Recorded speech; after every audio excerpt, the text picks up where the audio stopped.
आप सबको मालूम है कि कल आज़ादी का दिन है ना। तो पूरे देश के साथ मिलकर हम कल मनाएंगे, लेकिन चर्च में हम आज मना सकते और जब हम आज़ादी की बात करते हैं, हमें धन्यवादित रहना चाहिए। हर रोज़ परमेश्वर का धन्यवाद करना चाहिए कि हम एक आज़ाद देश में रहते हैं। हम में से अधिकतर लोग का जब जन्म हुआ, हमारा देश आज़ाद था। इसलिए हम में से अधिकतर लोगों को ये नहीं मालूम है कि गुलामी होती क्या है, हमें नहीं मालूम। और जितने लोग इस देश से बाहर जाके कुछ दिनों तक, हफ्तों तक, महीनों तक रहा है, उनको थोड़ा सा आइडिया होगा कि आज़ादी वैसे होती क्या है। अगर आप अमेरिका जैसे देशों में रहे तो आपको पता नहीं लगेगा, क्योंकि हमसे ज़्यादा आज़ादी वहाँ पर है। लेकिन अगर आप अरब देशों में या अफ्रीकन देशों में रहे हो कुछ समय के लिए, तो आपको थोड़ा सा समझ आता है आज़ादी होती क्या है। जितनी आज़ादी हमारे देश में है, उतनी उन देशों में नहीं है। आज़ादी के विषय में जब हम बात करते हैं, मैंने कहा कि परमेश्वर का धन्यवाद करना चाहिए और हमें ये नहीं भूलना चाहिए कि जो आज़ादी आज हमारे पास है, उसको पाने के लिए हमारे पूर्वजों ने बहुत मेहनत की है, बहुतों ने अपने जान तक दी है। इसलिए हम उसका आज फ़ायदा उठा रहा है। हमें धन्यवादित रहना चाहिए ना। हमें परमेश्वर का धन्यवाद करना चाहिए उन सब लोगों के लिए जिन्होंने इस आज़ादी के लिए बहुत मेहनत की है। जब आज़ादी के विषय में हम बात करते हैं, हमें भूलना नहीं चाहिए कि जिस तरह हमारा देश आज़ाद है, उसी तरह हमारा जीवन भी या जीवन में भी आज़ादी होनी चाहिए। एक आज़ाद मुल्क में रहने का मतलब ये नहीं है कि वहाँ पे रहने वाले सब आज़ाद हैं। यीशु मसीह ने हमें छुड़ाया। कहाँ से छुड़ाया? आप में से सभी लोग पहली आज्ञा को जानते हैं, 10 आज्ञाओं में से। तो कोई बता सकता है मुझे? ओके, वो ठीक है, वो उसका निचोड़ है, लेकिन पहली आज्ञा। जोर से बोलना अमित। ओके ओके ओके, वो सही है, लेकिन किसी को इतनी देर में आप देख के भी बोल सकते हैं। वैसे अगर आपको पता नहीं कहाँ लिखा है तो मैं बता देता हूँ। निर्गमन की पुस्तक के 20वां अध्याय में, एक्सोडस चैप्टर 20, तो उसमें उसमें परमेश्वर पहली आज्ञा देते हुए उस समय के विश्वासियों से कहा, जो कि सबके लिए है। बल्कि ये 10 आज्ञाएं जो है ना, सिर्फ यहूदियों के लिए नहीं थी और ना ही सिर्फ क्रिश्चियंस के लिए, ये पूरी मानव जाति के लिए है। तो इस पहली आज्ञा में परमेश्वर कहता है कि मैं तुम्हारा परमेश्वर यहोवा हूं। ऐसा ही लिखा ना। परमेश्वर ने ये नहीं कहा कि मुझे छोड़ के और किसी को मत, नहीं, ऐसा नहीं कहा। परमेश्वर ने शुरू कैसे किया, ऐसा करने के पीछे कारण क्या है, देखिए। ये परमेश्वर कहता है कि मैं तुम्हारा परमेश्वर यहोवा हूं, जो तुम्हें दासत्व अर्थात मिस्र से निकाल कर लाया हूं। ये कहने की क्या जरूरत थी? आजादी दिख रही है आपको उसमें? आजादी दिख रही है ना।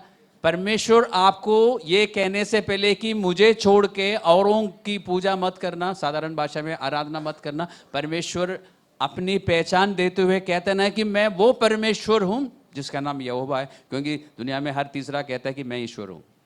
उस समय में भी ऐसा ही होता था, आज भी ऐसा ही है। सभी कहते हैं हम ईश्वर है, इसलिए परमेश्वर अपना नाम बताता है, मैं यहोवा परमेश्वर हूं, जिसने तुम्हें दासत्व में से, गुलामी से बाहर निकाला हूं।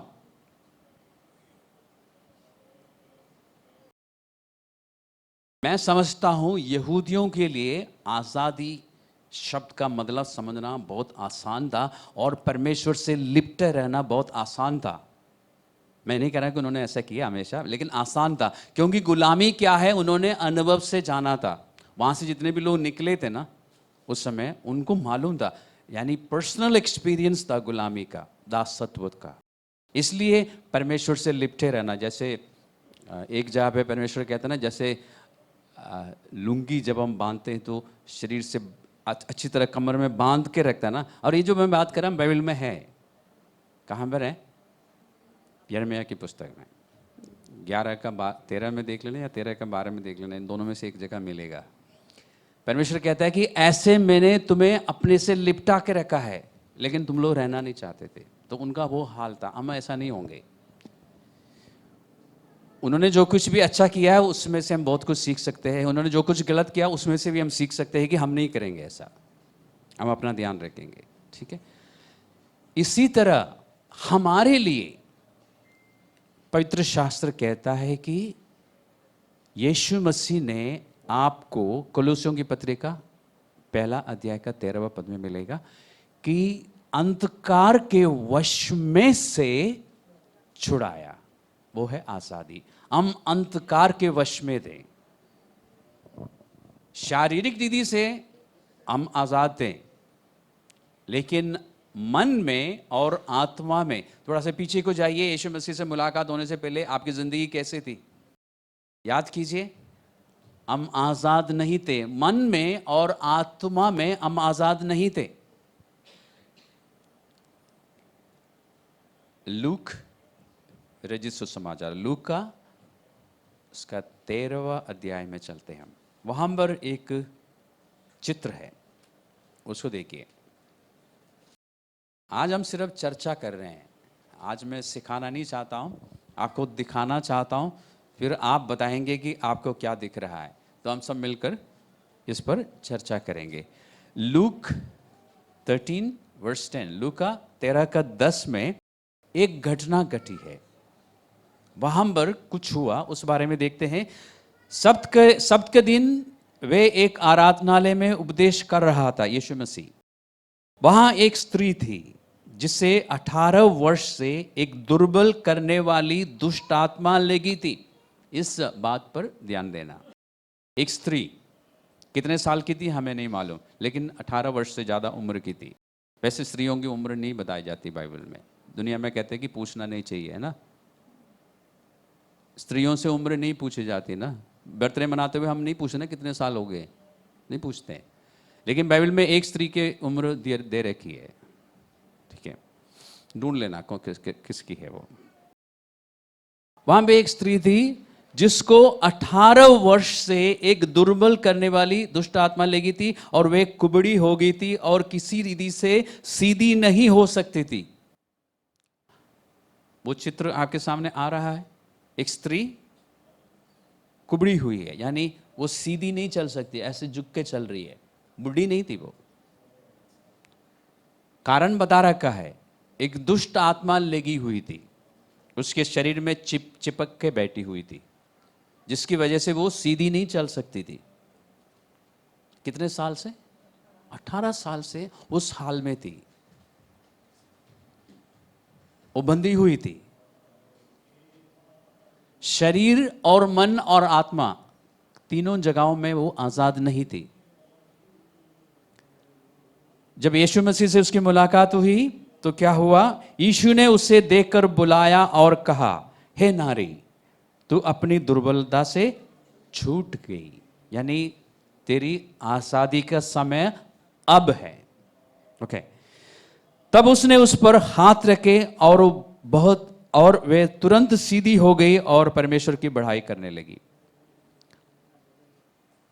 ये तस्वीर आपके सामने है ना। अभी थोड़ी देर के बाद यीशु मसीह इसका खुलासा देता है कि हुआ क्या था। आपको मिलेगा 16वें पद में। यीशु मसीह वहां के लोग, क्योंकि वहां पे कुछ लोगों को अच्छा नहीं लगा, उनको खुशी नहीं हुई कि ये स्त्री जो 18 साल से बीमार थी, परेशान थी, कुबड़ी हुई थी, सीधी हो गई। वो उसमें कमी निकाल रहे थे। आज भी होता है, छोड़िए, आपको पता है। यीशु मसीह उन लोगों से सवाल पूछता है, क्या उचित ना था कि ये स्त्री जो अब्राहम की बेटी है, कहने का मतलब क्या है, वो अन्य जाति नहीं थी, विश्वासी थी। तो ये इस स्त्री के विषय में अध्ययन करते हुए हमें अपने जीवन को देखना चाहिए, क्योंकि उस समय के विश्वासी के बारे में बात हो रही है। तो क्या ये बात आज हम 2000 साल बाद विश्वासी हम जो है, मसीही है, हम पर लागू हो सकती है? अगर हमारा हाल ऐसा है तो हमें भी ऐसा बाहर आना चाहिए। क्या उचित नहीं था ये स्त्री जिसे शैतान ने, अब ध्यान दीजिए हुआ क्या था। पहले बताया था कि एक दुष्ट आत्मा लगी हुई थी, अब और थोड़ा सा डिटेल आपको दिया जा रहा है कि शैतान ने 18 वर्ष से बांध रखा था। बांधना आपको समझ आता है ना, एक सीधी चीज को टेढ़ी करने के लिए आप क्या करेंगे, उसको टेढ़ा करके बांध के रखेंगे। कई दिनों तक अगर आप एक सीधी चीज को बांध के रखेंगे तो वो थोड़ी सी टेढ़ी हो जाएगी, है ना। 18 साल से उसको बांध रखा था, वो कुबड़ी हुई थी, ऐसी चलती थी। यीशु ने उसको खोल दिया। वो तस्वीर आपके सामने है। मान लीजिए एक व्यक्ति को, चाहे स्त्री हो पुरुष हो, उसको रस्सी से ऐसे बांध के रखा है और आप जाके उसको खोल देते हो तो सीधी, वो इंसान सीधा हो जाएगा, है ना। यही हुआ है, शैतान ने बांध रखा था, यीशु मसीह खोल देता है। यह है आज़ादी। हमारे जीवन में ऐसा ही था। हम आत्मा में और मन में, और कुछ लोग शरीर में भी इस तरह या इस रीति से बंधे हुए थे। और जब हमने यीशु मसीह के उस बलिदान पर विश्वास किया, जब हमने हृदय से मान लिया और मुंह से बोल भी दिया कि यीशु मैं विश्वास करता हूं कि तूने क्रूस पर मेरे लिए, जिस क्रूस के विषय में अभी हमने थोड़ी देर पहले गाया था ना कि उस लहू में शक्ति है। लहू जो है उस क्रूस पे हुआ बलिदान को दर्शाता है। जब भी आप बाइबल में पढ़ते ना द ब्लड ऑफ जीसस, यीशु का लहू, तो उस लहू के बारे में नहीं जो हमारे हाथ को थोड़ा सा काटेंगे तो लहू बहेगा ना, उस लहू के लिए नहीं कह रहा है। जो लहू वहां पर बहाया गया था, यानी वो बलिदान की ओर संकेत देता है। उस बलिदान में अभी भी शक्ति है और हमेशा रहेगी। आपको छुड़ाने के लिए, आत्मिक, मानसिक और शारीरिक रीति से आपको छुड़ाने के लिए उस लहू में अभी भी शक्ति है, अभी भी है। तो आपने वो तस्वीर देखा, इस तरह यीशु ने हमें छुड़ाया। ये तो हम पहले से भी जानते थे, है ना, अक्सर सुनने को मिलता है। लेकिन सवाल मैं आपसे जो पूछने जा रहा हूं वो ये है कि क्या आप जो छुड़ाए गए हैं इस रीति से, ये तो हमने एक तस्वीर देखी है, इस तरह हम बंधे हुए थे आत्मा में, मन में और शरीर में। प्रभु ने हमें छुड़ाया। कितनों को इस बात की खुशी है? पूछने की जरूरत नहीं, हम सबको खुशी है ना। कितने लोग धन्यवादित हैं? पूछने की जरूरत नहीं, हम धन्यवादित है कि प्रभु ने ऐसे छुड़ा लिया। अब सवाल जो मैं पूछने जा रहा हूं, ध्यान से सुनिए, क्या हम वापस गुलामी में जा सकते हैं? हम लोग, मसीही लोग जिनको प्रभु ने छुड़ाया, क्या हम पलट के दासत्व में जा सकते हैं? सोच के बताइए। जा सकते हैं, सोच के बताना, क्योंकि अगर आप जा सकते हैं तो आप उसमें रह भी सकते हैं, है ना। ऐसे नहीं कि जाके वापस आया, ऐसा तो होता नहीं, है ना। अगर आप गुलामी में वापस चले गए तो आप वहां पे रहेंगे। कब तक रहेंगे? जब तक आपको कोई छुड़ा ना ले वहां से, और छुड़ाने वाला एक ही है। जब तक प्रभु यीशु मसीह फिर से आपको ना छुड़ा ले, आप उस गुलामी में रहेंगे। इसलिए सोच के जवाब देना, क्या आप वापस गुलामी में जा सकते हैं? हकीकत तो यह है कि जा सकते हैं। इसलिए परमेश्वर हमें वार्निंग देता है, चेतावनी देता है। नया नियम में ही गलातियों की पत्री में 5वां अध्याय में परमेश्वर हमसे कुछ कहता है। गलातियों की पत्री में जाइए, गैलेशियंस चैप्टर 5, और ये हम सबके लिए है। हम सबके लिए मतलब मेरे लिए भी है। मैं भी, जो आपको मैं जो सिखा रहा हूं, मैं भी गुलामी में जा सकता हूं, दासत्व में जा सकता हूं, और मुझे फिर से छुड़ाने की जरूरत होगी। इसलिए परमेश्वर हम सबसे कहता है कि मसीह ने, ध्यान से देखिए, गैलेशियंस 5:1, गलातियों की पत्री 5:1, मसीह ने स्वतंत्रता के लिए हमें स्वतंत्र किया है। हमें स्वतंत्र किया है, हमें मालूम है। हमें छुड़ाया है, हमें मालूम है। अंधकार के वश में से, पाप के वश में से, शैतान के वश में से मुझे और आपको यीशु मसीह ने छुड़ाया है, हमें मालूम है। लेकिन परमेश्वर क्या कह रहा है हमसे? स्वतंत्रता के लिए, यानी स्वतंत्र रहने के लिए, आजाद रहने के लिए परमेश्वर ने आपको आजाद किया है।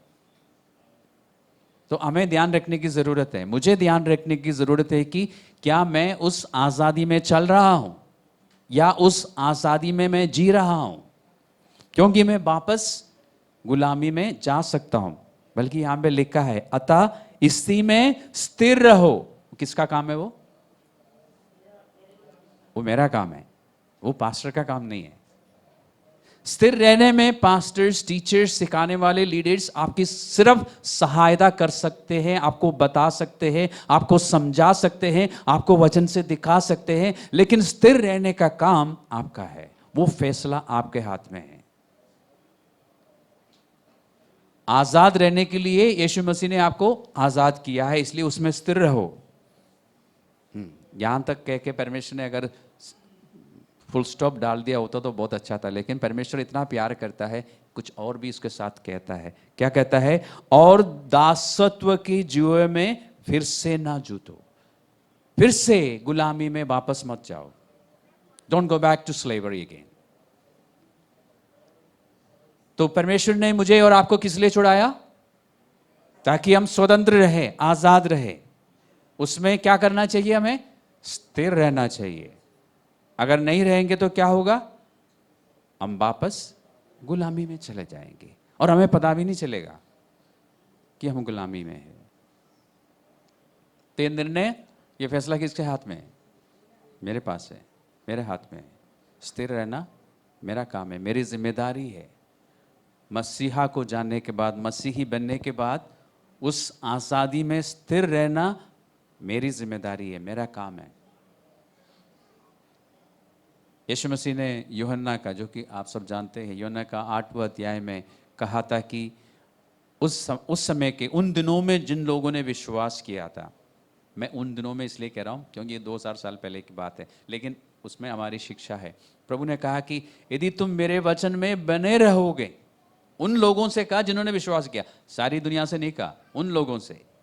तो वो आपके लिए और मेरे लिए है। अगर मेरे वचन में बने रहोगे तो तुम सत्य को जानोगे और सत्य तुम्हें आजाद करेगा। ध्यान रखना, यीशु मसीह ने ये बात उन लोगों से कही है जिन्होंने विश्वास किया, उनसे नहीं है, उनसे नहीं कही जिन्होंने विश्वास नहीं किया, उनसे जिन्होंने विश्वास किया। यानी आपसे और मुझसे कह रहा है कि अगर तुम मेरे वचन में बने रहो, क्योंकि प्रभु ने कहा कि उस आजादी में स्थिर रहो। स्थिर कैसे रह सकते हैं? उसके वचन के अनुसार चलने से। उससे वचन से अगर आप थोड़ा सा बाएं या दाएं चले जाएंगे ना, आप गुलामी में जा सकते हैं बहुत आसानी से। शैतान आपको पकड़ लेगा। आज की आराधना थोड़ा सा हटके थी ना, मुझे लगा कि हर गीत के बाद कोई ना कोई उठ के आएगा कुछ बताने के लिए, क्योंकि ऐसा ही कुछ चल रहा था। शायद लास्ट सॉन्ग से पहले तक ऐसा ही हो रहा था ना, हर सॉन्ग के बाद। तो पास्टर पूजा ने पतरस की पहली पत्री 5वां अध्याय में ऐसे पढ़ा ना कि सचेत रहो, सतर्क रहो। तो परमेश्वर हमें कुछ बता रहा है, सचेत रहो। क्यों? क्योंकि दिन बुरे हैं। बाइबल में लिखा है, मैं नहीं बोल रहा हूं, बाइबल में लिखा है कि दिन बुरे हैं। कब लिखवाया था? 2000 साल पहले दिन बुरे थे, आज भी दिन और बुरे हैं। हर युग में दिन बुरे रहते हैं, हमें सतर्क रहना है, सावधानी रखनी है। परमेश्वर ये नहीं कह रहा है कि आप 24 घंटे चर्च में आके बैठो, ये नहीं कह रहा है। इस दुनिया में रह के आपके काम, आपके बिजनेस, पढ़ाई, जो कुछ भी आप कर रहे हो करते रहो। परमेश्वर मना नहीं। परमेश्वर ये नहीं कह रहा है कि आप दिन में 8 घंटे चर्च अटेंड करो या बाइबल पढ़ो, ये नहीं कह रहा है। एक दिन चर्च में जाओ, अध्ययन करो, रोज प्रार्थना करो, बाइबल का अध्ययन थोड़ा सा करो और उसके अनुसार चलते रहो। जो आपको समझ आ रहा ना, उसके अनुसार चलते रहो, तो गुलामी में नहीं जाएंगे। नहीं तो चले जाएंगे, धोखे में चले जाएंगे आप, आपको पता भी नहीं चलेगा। और जिस दिन आपको पता चलेगा ना कि आप धोखे में हैं, उसी दिन हम बाहर आएंगे। और जब तक आपको पता नहीं चलेगा, आप उसमें फंसे रहेंगे। और आप चर्च में होंगे, मैं अब कहता हूं आपसे कि आप चर्च में होंगे, आप बाइबल भी पढ़ रहे होंगे, आप प्रार्थना, प्रेयर मीटिंग भी अटेंड कर रहे होंगे, सब कुछ कर रहे होंगे, फिर भी दासत्व में रहेंगे अगर आप वचन के अनुसार नहीं चलेंगे तो। आप बहुत आसानी से दासत्व में गुलामी में जा सकते हैं। इसलिए कोलोसियों की पत्री में भी आपको मिलेगा, 2 अध्याय का 8वां पद में परमेश्वर चेतावनी देता है कि ध्यान रखो, क्या ध्यान रखो, कोई भी तुम्हें व्यर्थ बातों के द्वारा फिर से गुलामी में ना ले जाए। साधारण भाषा में बता रहा हूं, आप कोलोसियों की पत्री खोल के देख सकते हैं, उसमें कैसे लिखा है। चौकस रहो। पहले क्या पढ़ा था आपने पतरस की पत्री में, जो पढ़ा था, सचेत रहो और सतर्क रहो, जागते रहो। यहां पे लिखा है चौकस रहो कि कोई तुम्हें तत्व ज्ञान और व्यर्थ धोखे के द्वारा अपना आहेर ना बना ले, तुम्हें गुलाम ना बनाए। Don't let anybody make U A captive. कैसे? अपनी बातों से, और कुछ नहीं करेंगे। लोग आपसे बात करेंगे और अपनी बातों से आपको फंसाएंगे, आपको फिर से गुलामी में ले जाएंगे कि आप उनकी बातों पर, उनकी बातें जो वचन से हटकर है, आप विश्वास करेंगे, और जैसे ही आप विश्वास करेंगे गलत बातों को, आप गुलामी में चले जाएंगे अपने विचारों में। शरीर से तो आप आज़ाद होंगे, अब अपने ऑफिस जा रहे होंगे, बिजनेस जा रहे होंगे, गाड़ी चला रहे होंगे, सब कुछ कर रहे होंगे, लेकिन मन में आप बंधे हुए हैं। और क्योंकि मन में बंधे हुए हैं, फिर परमेश्वर की मर्जी नहीं, शैतान की मर्जी पूरी होगी आपके जीवन में, जब तक आप उसमें, उस दासत्व में रहेंगे। इसलिए हमें क्या करना चाहिए? आज़ादी के लिए धन्यवादित रहना चाहिए, परमेश्वर का धन्यवाद करना चाहिए, और उस आज़ादी में बने रहना चाहिए। उसके लिए परमेश्वर के वचन का हमें पालन करना चाहिए।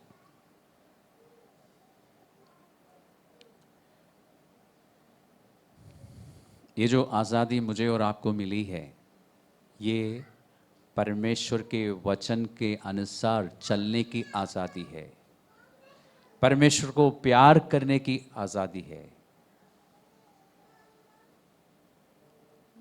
विचार कीजिए इस बारे में। परमेश्वर से प्रार्थना करने के लिए, अपने चाहतों को लेके परमेश्वर के पास जाने की आज़ादी है। अच्छा ना? अपनी सारी इच्छाएं परमेश्वर के पास ले जाने की आज़ादी है। सिर्फ ले जाने की आज़ादी नहीं, मांगने की आज़ादी है। परमेश्वर ने कहा ना एक जगह, मांगो तो तुम्हें दिया जाएगा। और मैंने शायद एक बार आपको बताया, ये जो मांगना शब्द है, इसका अर्थ है डिमांड करना। ये हाथ जोड़ के भीख मांगने की नहीं, मांगना, परमेश्वर की संतान होने के नाते अपने बाप से मांगने की, वो वाले मांगना। ये आज़ादी अच्छा है ना? सुन के अच्छा लगता है ना? तो हम क्या करेंगे? हम मांगेंगे। हमारी सारी इच्छाएं प्रभु के सामने ले जाने की आज़ादी है हमारे पास। प्रार्थना में हम मांग सकते हैं, अनुरोध भी कर सकते हैं, याचना भी कर सकते हैं, ये आज़ादी है। अपना सारा दुख परमेश्वर के पास ले जा सकते हैं, अपनी सारी चिंता वो भी हम ले जा सकते हैं, सारी शिकायत वो भी हम ले जा सकते हैं। परमेश्वर इतने दिनों से क्यों नहीं प्रार्थना सुनी? हम बोल सकते हैं परमेश्वर से, और किसी से बोल नहीं सकते। अपने घर में भी नहीं बोल सकते, इतने दिनों से मांग रहा, नहीं मिला, चुप रहे, बैठ जाओ। है ना? लेकिन परमेश्वर ऐसा नहीं करता, है ना? परमेश्वर को पिता कह के पुकारने की आज़ादी है। सोचिए इस बारे में। सृजनहार परमेश्वर,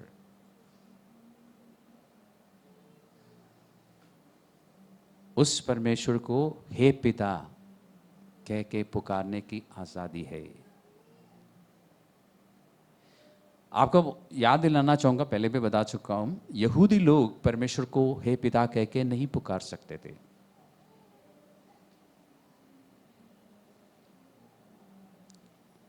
परमेश्वर की निज प्रजा थी वो। यहूदी लोगों के लिए, उस समय के विश्वासियों के लिए परमेश्वर कहता है कि ये मेरी निज प्रजा है और मेरी निज संपत्ति है, माई ट्रेशर्ड पोसेशन। यहूदियों के लिए तो हम कितना ज़्यादा होंगे। हमें ये आज़ादी मिली है कि हम परमेश्वर को हे यहोवा करके नहीं, हे पिता कह के पुकार सकते हैं और मांग सकते हैं। और ये आज़ादी कैसे मिली हमें? क्योंकि यीशु मसीह ने अपना जीवन दिया। हमारे देश को आज़ादी मिली क्योंकि बहुत सारे लोगों ने जो हमसे पहले थे आज़ादी की लड़ाई में हिस्सा लिया और कईयों ने अपना जान गंवाया, इसलिए हमारे देश को आज़ादी मिली। लेकिन पूरी मानव जाति को आज़ादी दिलाने के लिए यीशु मसीह ने क्रूस पर अपना जीवन दिया। तो हमें ये नहीं भूलना चाहिए हमारे पास आज़ादी है, हम जा सकते हैं परमेश्वर के पास मांग सकते हैं। बल्कि सिर्फ आपको याद दिलाना चाहूँगा, परमेश्वर स्वयं कहता है कि हियाव के साथ मेरे पास आओ, मेरे सिंहासन के पास आओ। तो आप सोचिए, आप पृथ्वी पर बैठे हैं, अपने अपने घरों में बैठे हैं और संडे के दिन चर्च में बैठे हैं। यहाँ बैठे बैठे आप स्वर्ग के सिंहासन तक पहुँच सकते हैं अपनी प्रार्थना में, और भी डरते हुए नहीं।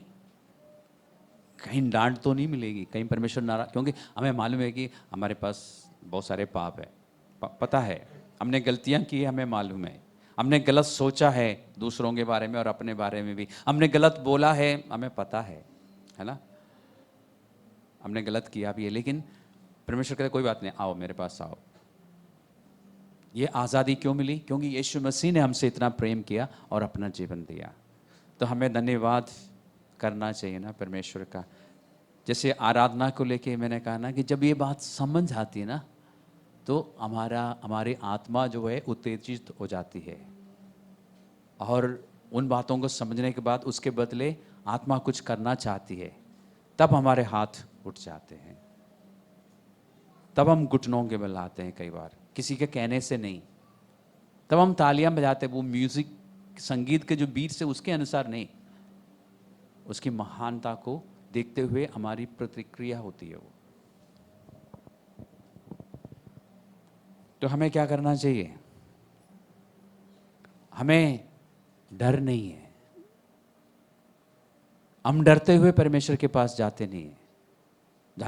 जाते होंगे कुछ लोग, जाने की ज़रूरत नहीं है, क्योंकि वो कहता है हियाव से आओ। नहीं, मैंने पाप किया है। ओके, परमेश्वर क्या कहता है? यदि तुम अपने पापों को मान लेते हो तो मैं माफ़ कर देता हूँ, और क्या चाहिए? हो, मैंने बहुत सारे पाप किए हैं। परमेश्वर क्या कहता है? मान लो, पाप मेरे सामने मान लो, माफ़ी प्राप्त करो और हियाव से मेरे पास आओ। और ये आज़ादी कब तक है? हमेशा के लिए है। लेकिन इसमें चलने की जिम्मेदारी मेरी अपनी है।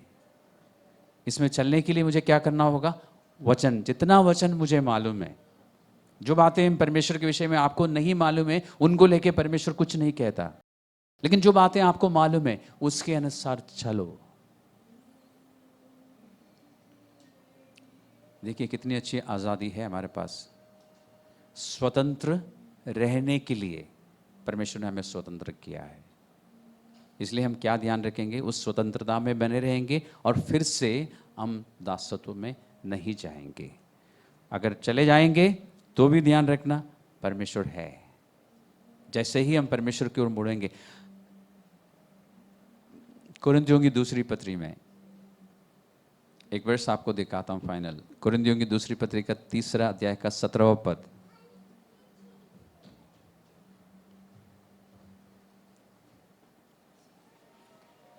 ये आज़ादी जो है, इसके बारे में जब मैं सोचता हूं, मैं परमेश्वर का धन्यवाद करता हूं। हमारे पास किस चीज़ के लिए आज़ादी नहीं है हमारे परमेश्वर के साथ? हम आशीषों की कामना रख सकते हैं ना? हर प्रकार की आशीष पाने की इच्छा हम रख सकते हैं और मांग भी सकते हैं। ये आज़ादी है हमारे पास। कितनी जल्दी परमेश्वर पूरा करेगा वो परमेश्वर जानता है, परमेश्वर के हाथ में, हमारे वश में नहीं है। लेकिन हम मांग सकते हैं, बोल सकते हैं परमेश्वर मैं चाहता हूं मेरे पास ये भी हो, ये भी हो। लालच करने के लिए परमेश्वर ने मना किया है, चाहत रखने के लिए मना नहीं किया। चाहत रखो, परमेश्वर खुद बोले है कि नहीं ये ठीक नहीं है तुम्हारे लिए, इससे बेटर मैं देता हूं। ये सब आज़ादी हमारे पास है।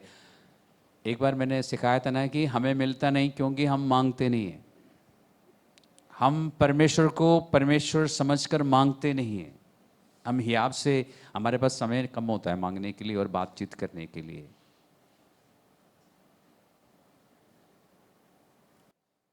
मैं कहाँ जाने के लिए आपको कहा था? कुरिन्थियों की दूसरी पत्री का 3 अध्याय। Okay,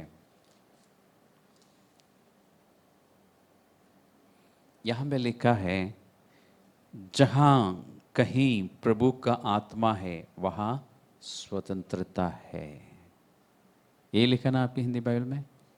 okay, wherever the spirit of the Lord is there is liberty. तो जहाँ कहीं प्रभु की आत्मा है, अब कौन सी ऐसी जगह है जहाँ प्रभु की आत्मा नहीं है?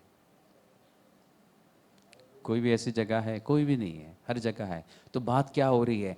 अगर आपके जीवन में, आपकी संगति में प्रभु का आत्मा है, या पवित्र आत्मा वहां पर प्रभु है, जिन बातों को लेके आप सोच रहे हो, जिन बातों को लेके आप प्रार्थना कर रहे हो, जिन बातों को लेके आप मांग रहे हो, उसमें अगर पवित्र आत्मा ही प्रभु है, तो ध्यान रखना पूरी आज़ादी है मांगने का। आपके जीवन में क्या पवित्र आत्मा हमेशा प्रभु है? इस बात को देखिए, आप स्वतंत्र रहेंगे और आप उस स्वतंत्रता का आनंद लेते रहेंगे। सारी कठिनाइयों का आप सामना कर सकेंगे। क्लेश, जिसके लिए पवित्र शास्त्र कहता है कि ये पल भर का हल्का सा क्लेश है, जो कि आपको बहुत भारी और मुश्किल लगता ना, अगर पवित्र आत्मा आपका प्रभु है तो आपको लगेगा कि ये हल्का है और पल भर के लिए, थोड़ा समय के लिए है। तो हम इस आज़ादी में बने रहेंगे। हम पवित्र आत्मा को प्रभुता करने देंगे अपने जीवन में और इस आज़ादी का पूरा लाभ उठाएंगे। अपने परमेश्वर के पास, परमेश्वर को पिता जानकर हम जाते रहेंगे और सारी बातें बताते रहेंगे। सिर्फ शॉपिंग लिस्ट नहीं, अपने सारे दुख और जितने भी क्वेश्चंस हैं हम पूछते रहेंगे। पूछ के तो देखिए, हमें कमी है कि हम हिम्मत नहीं करते पूछने की। हमारे पास आज़ादी है, पूछिए और जवाब पाने की उम्मीद रखिए, परमेश्वर जवाब देता है। तो फिलहाल हम यहाँ रुक जाते हैं, हम परमेश्वर का धन्यवाद करेंगे।